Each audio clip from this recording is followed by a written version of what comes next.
It's a very, very intelligent question. Where they go, they kill people. It's a very, very intelligent question. Very, very intelligent question. And the question is, why are the Europeans so insecure about other people in the world? And why do you, after everywhere you go, you gotta kill and murder the rest of the people of the human family? Your history is written in the blood of the black, the brown, the yellow, and the red. Why are you so insecure? Do you know what brings about insecurity? What brings about insecurity is when you have a false concept of yourself. And the false concept of self is white supremacy. They believe that they are better because they are white. And as a result, see, when a man has that kind of silly mentality, Hitler had the silly mentality that the white man, the Aryan, is superior. So then at the Olympics, Jesse Owens kicks up all the Aryans. Hitler is outraged. He's angry. That's very simplistic. Yeah. Well, you need it to be simplistic. You need it to be extra simplistic. You see, they can't even take The reality, I know, they can't handle, you know, look, when you take a brick and you hurl the brick among a pack of dogs, only the dog who gets hit yelps. Think about it.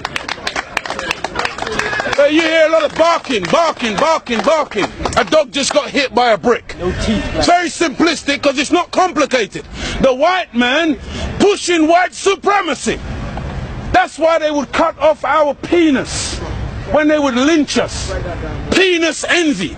They're afraid of the black man because of our potency, because of our manliness. Because when you look at the black man, he's a real man. He's strong. So then they would have us as mandingos, fighting one another. That's why even today, they want to be the heavyweight champion of the world. They can't find a white man to do it. So they tried to turn a black man, Frank Bruno, into a white man. They called him the Great White Hope. They're desperate. They deny us. I'm talking about the insecurity. We're not allowed to play golf. Why are we not allowed to play golf? Because we are inferior. We can't play the game. But let one black man into golf. Then all of a sudden there's a tiger in the woods. And he doesn't just play golf, he becomes the master. We're not allowed to play tennis.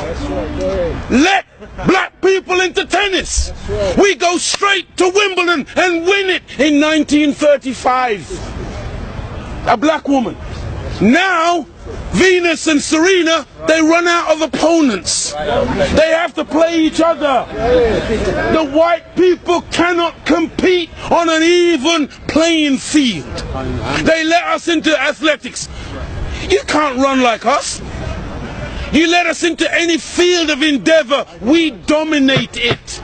So they push supremacy because there is an inert inferiority. Go ahead, brother. And so when somebody is inferior, they have to give the impression of being superior. Hence all the weapons, hence all the artillery, hence all the media and the propaganda and the program of brainwashing the entire world into believing in their way of life as opposed to any other way of life. And they become very afraid of anything that goes contrary. And so every time a black man stands up for black people, Martin Luther King, shot down.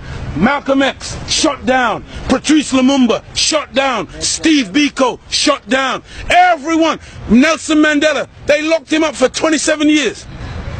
They did a documentary the other day. In the documentary, you got the white man in South Africa. He's now admitting that for the 27 years they had Nelson Mandela locked up, they said they were slow poisoning him to destroy his mental faculties. When they deemed that he was no longer a potent force, they let him out.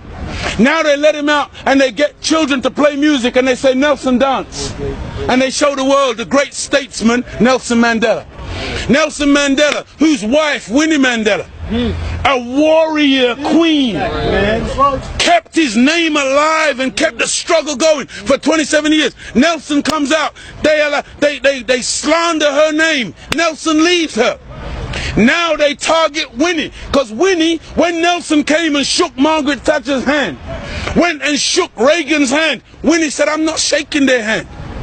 They are the enemy. Right. So Winnie wouldn't bow, Nelson would bow. So they said, okay, now we embrace Nelson.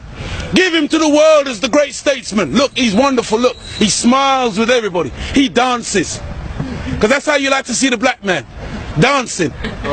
See, Farrakhan don't dance. Come on. Right. The Nation of Islam don't dance.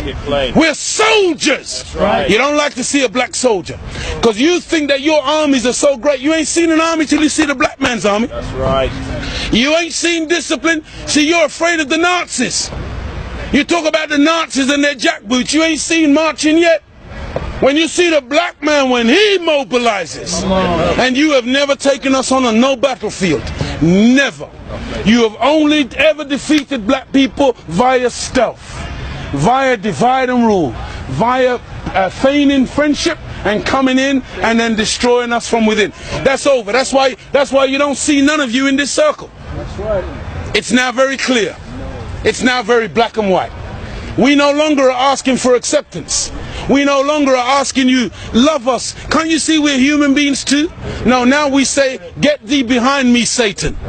Now we say, we stand with God. George Bush says, you're either with me or you're with the terrorist. We say to George Bush, we're not with you and we're not with the terrorists. We stand with God. That's right. See, there's a third choice. Come on. But George Bush thinking himself to be so omnipotent. Come on. He's giving the world an alternative. You're either with me, sheer arrogance.